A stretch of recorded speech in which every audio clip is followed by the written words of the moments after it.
les gars, j'espère que ça va bien. Aujourd'hui je suis ravie de vous retrouver avec une vidéo que vous me réclamez depuis très longtemps. Il s'agit de la vidéo crash test H&M.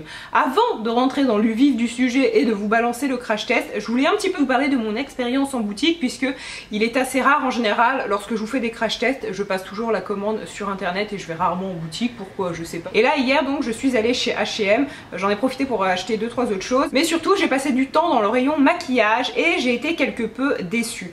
Parce que en fait, comme c'est les soldes en ce moment, une bonne partie des produits étaient soldés et c'était le bazar, mais comme jaja les gars.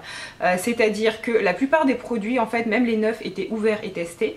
Sachant que H&M fait quand même bien les choses, ils mettent les produits avec les prix, donc on a les différentes gammes et à chaque fois on a un testeur, donc ça nous permet de tester le produit. Mais comme les gens sont de petits gorés, ils ne s'arrêtent pas au testeur et testent tous les autres produits, ce qui fait que la plupart des produits sont ouverts, il y a des traces de doigts dedans, il y en avait même un à moitié mordu. Donc bon, je sais pas, peut-être quelqu'un qui avait faim, pourquoi pas, hein, du rouge à lèvres c'est peut-être bon après tout, mais voilà, c'est un peu dommage et j'accuse pas du tout la marque ou les vendeurs parce qu'ils ont plein de choses à faire et en fait pour le coup c'est vraiment de la faute des gens. Alors j'ai déjà regardé les produits H&M hors période solde et c'est vrai que c'est un peu moins le bazar que là, mais alors là en période solde, si on veut trouver la bonne pièce à un prix correct, eh bien faut chercher. Il y a quelques produits soldés, je vais vous les indiquer tout au long de la vidéo, mais c'est vrai que de prime abord j'ai été déçue un petit peu de la présentation des produits parce que ben voilà, c'était un peu crade. Alors je ne sais pas si ça s'arrête à Nancy ou autre, mais je sais que lorsque je vais chez Marionneau, Sephora, Nocibé ou même en grande surface, j'ai rarement ce problème là. Quand j'avais acheté les produits chez Jiffy et Primark, j'avais pas non plus eu des produits qui étaient partout par terre. D'ailleurs je viens de réfléchir qu'il y a 2 secondes je vous disais ah mais j'achète jamais les produits en boutique. En fait si, je les achète la plupart du temps en boutique pour mes crash tests. Sinon en termes de prix ça va de 14-15 € pour certains produits teints à 5 ou 6 pour les autres, voire un petit peu plus ou un petit peu moins. Là j'ai eu certains produits soldés à 2 €, donc c'est plutôt chouette et je me suis dit que c'était sympa de sortir cette vidéo à ce moment là, comme ça si certains produits vous intéressent et s'ils sont toujours soldés, vous pouvez aller en boutique ou les acheter sur le site internet de la marque. Et la toute dernière chose que je voulais préciser, c'est que il y a certains produits, pour les avoir déjà testés, qui me plaisent moyennement, mais je ne suis pas là pour vous dire de les acheter ou de pas les acheter. Je vous dis juste que moi par rapport à ce que je cherche et aussi au type de ma peau, au type de mes cils en l'occurrence, ça ne me correspond pas. Donc voilà, ne prenez pas mon avis au pied de la lettre, ce n'est que mon avis.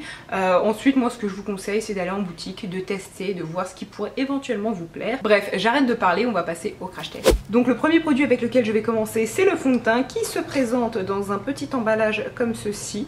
Au niveau du packaging c'est du plastique mais c'est tout à fait correct, c'est pas très lourd et c'est fonctionnel.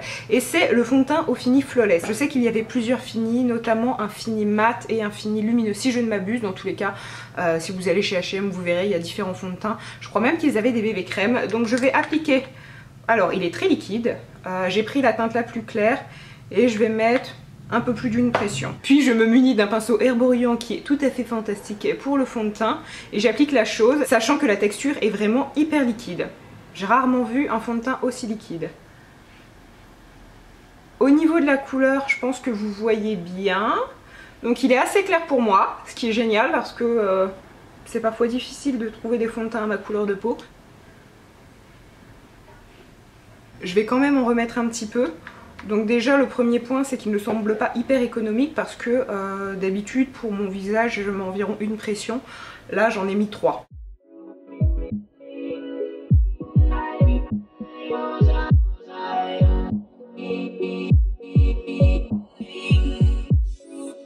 Alors application du fond de teint terminée et qu'est-ce que j'en pense? Eh bien le fini est assez joli, quoiqu'il est un tout petit peu difficile à travailler dans le sens où il a tendance à laisser un petit peu plus de marques que les autres.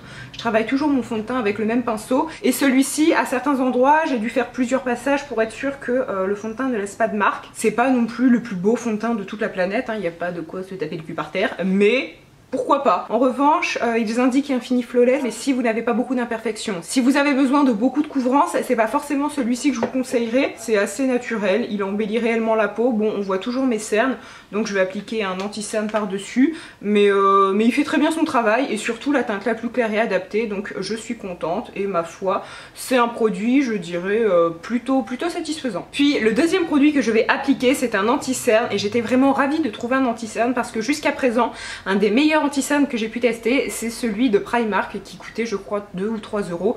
Et pour moi il est génial parce que très couvrant, très peu perceptible, il se travaille hyper bien. Et la teinte la plus claire est adaptée à ma carnation, sachant qu'ils ont 3 teintes, hein, donc c'est plutôt nul quand même. Pour les personnes qui ont la peau noire, je pense que c'est mort, ou même des personnes qui ont la peau plutôt très bronzée, ça doit pas être terrible. Donc voilà, Primark il peut être cool, mais niveau teinte faudrait que vous fassiez un effort les gars. Et celui-ci d'H&M, alors je ne sais plus le nombre de teintes disponibles, c'était la teinte la plus claire, il me paraît vraiment blanc, un petit peu comme du Tipex.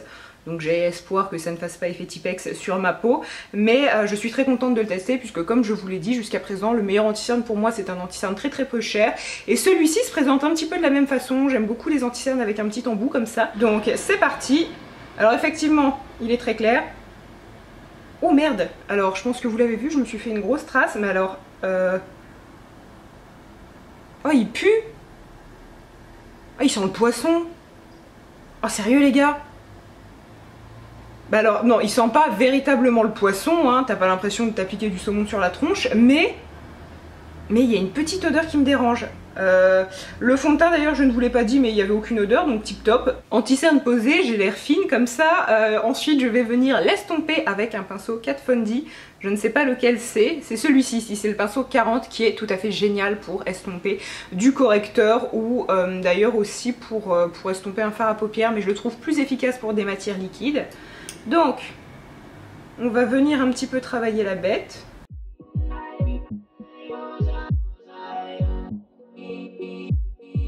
Il semble par contre un petit peu filer dans les ridules, étant donné qu'il a un côté un peu, je vais pas dire gras parce que comme ça sonne péjoratif, mais comme il a un côté très hydratant on va dire, eh bien je pense que c'est le genre d'anti-cerne qu'il faut vraiment poudrer, sinon vous avez des petites rayures sous l'œil et c'est pas terrible.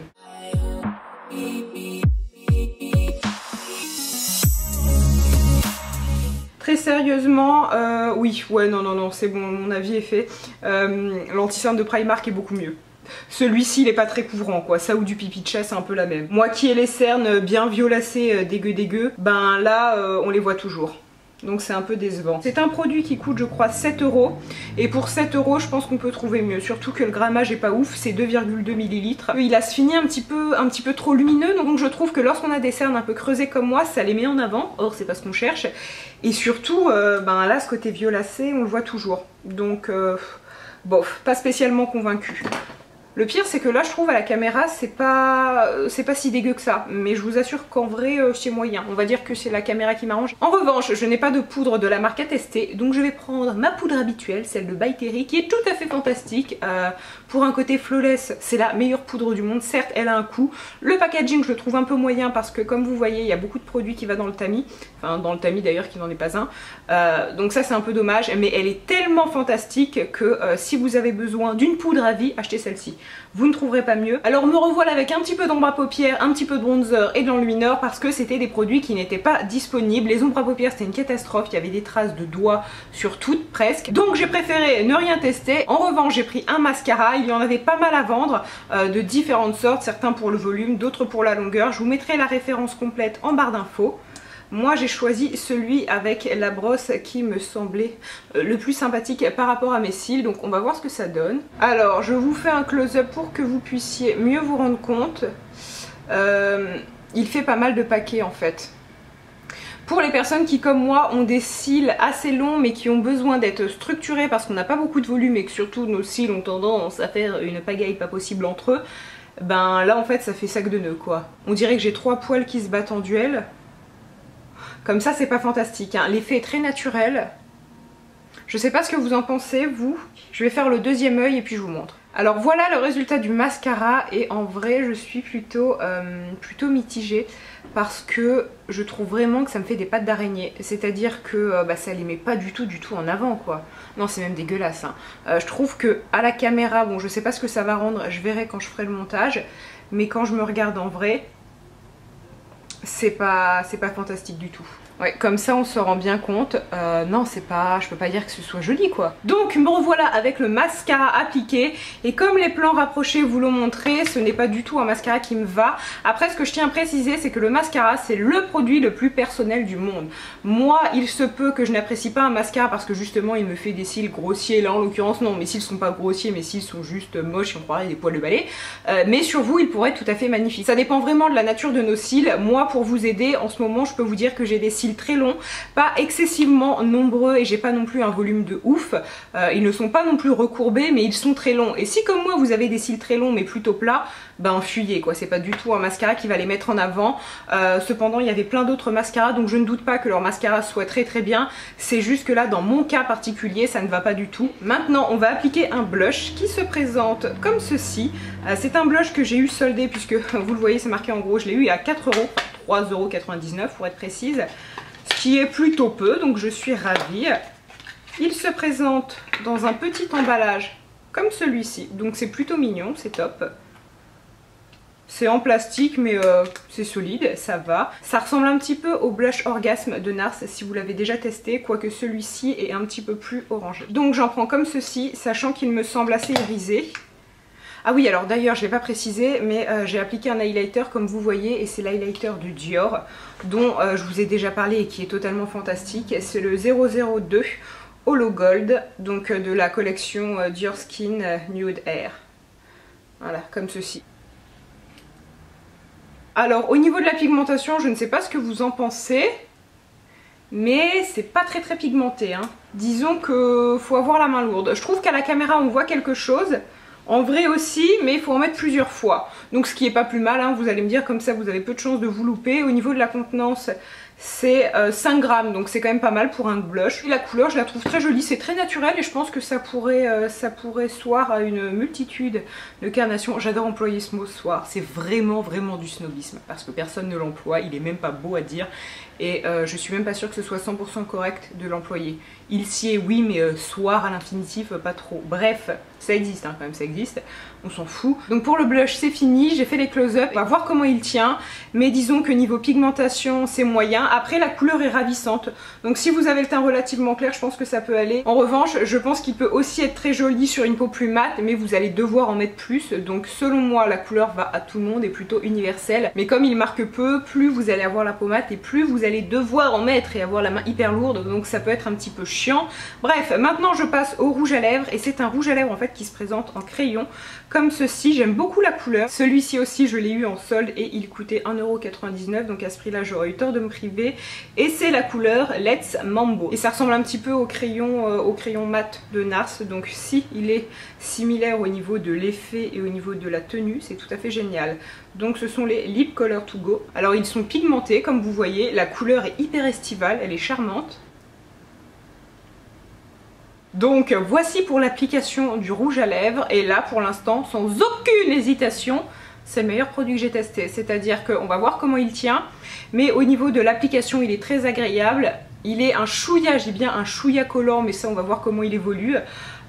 Il semble plutôt bien tenir, en tout cas c'est un mat, mais vous savez pas le mat hyper desséchant, donc vraiment j'aime beaucoup. En plus de ça j'ai pas galéré à l'appliquer. Maintenant comme j'aime le dire, je vais vaquer à mes occupations, je reviendrai en fin de journée pour vous faire un petit bilan et voir si les produits ont bien tenu, surtout les produits teint puisque ce crash test se base surtout sur le teint et la bouche. Bon il y a un mascara mais avant tout c'est le teint et la bouche. Faut que j'arrête de parler comme une débile. Donc voilà, je vais faire mes petites histoires et puis je reviendrai tout à l'heure. On verra si tout ceci a tenu. Bref, je vous laisse et je vous dis à tout à l'heure. Re les gars, donc me voici en fin de journée. Là il est quasiment 18 h. Et voilà ce que ça donne. Alors je vous ai fait des plans rapprochés de chaque partie de mon visage pour que vous puissiez vous rendre compte. Mais avant toute chose, ce que je tiens à préciser, c'est que tout a bien tenu sauf le rouge à lèvres. Je sais pas si vous entendez, là c'est l'été, donc forcément on ouvre sa fenêtre et on met de la musique genre Fun Radio à fond et on adore faire kiffer les gens.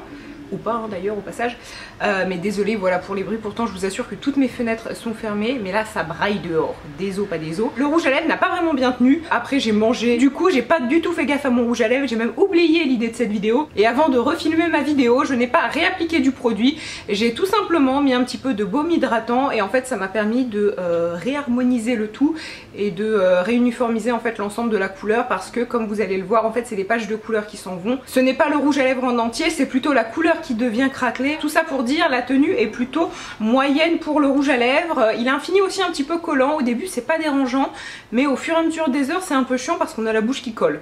Donc tout ça pour dire le rouge à lèvres, la couleur est jolie. Là en ce moment ils sont soldés à 2 €. Franchement pour 2 € je trouve que ça vaut le coup, mais c'est pas non plus la découverte du siècle et ça n'a rien à voir avec ceux de NARS qui sont pour moi bien meilleurs, aussi bien plus chers. Donc voilà, là pour 2 € je dis pourquoi pas, mais après au niveau de la tenue il faut pas s'attendre à quelque chose de folichon. Ensuite en ce qui concerne le teint, je trouve que le fond de teint a vraiment très bien tenu. Ça vient peut-être aussi de ma poudre puisque comme je vous l'ai dit, j'ai appliqué cette poudre-ci de By Terry, je mettrai le lien en barre d'infos et elle est vraiment exceptionnelle. Peut-être que si j'avais appliqué le fond de teint sans poudre ou avec une poudre différente, il aurait beaucoup moins bien tenu. Je ne sais pas, mais le conseil que j'ai à vous donner en fait, c'est que quand vous achetez un fond de teint, qu'il soit cher ou pas cher, achetez derrière une bonne poudre libre parce que ça fait vraiment toute la différence. Lorsqu'il fait chaud comme aujourd'hui, il fait plus de 30, donc on dégouline et on suinte tel des petits marcassins dans la boue. Donc forcément, ben ouais, le visage est pas au top et on dégouline, donc peu importe le fond de teint que vous allez appliquer, vous allez transpirer et c'est vrai qu'une poudre, une bonne poudre, je trouve que ça fait la différence. Après le fond de teint en tant que tel, le fini était joli et j'ai aimé le résultat final, donc pourquoi pas. C'est un produit qui coûtait 9 € et je trouve que pour 9 € quand même ça vaut le coup. Ensuite, autre produit que j'ai testé, c'est celui-ci, donc c'est le mascara. Et là le mascara, si comme moi vous avez des cils très longs, je ne recommande pas parce que il ne les met pas du tout en valeur. Après si vous cherchez justement de la longueur et un mascara plutôt discret qui va vous apporter une certaine définition, pourquoi pas. Parmi les derniers produits testés, il y avait ce blush et le correcteur. En ce qui concerne le blush, pareil, je ne suis pas spécialement emballée parce que certes la couleur est jolie, le fini assez irisé est très sympa aussi, mais il n'est pas extrêmement pigmenté. Et le dernier produit, c'est le correcteur.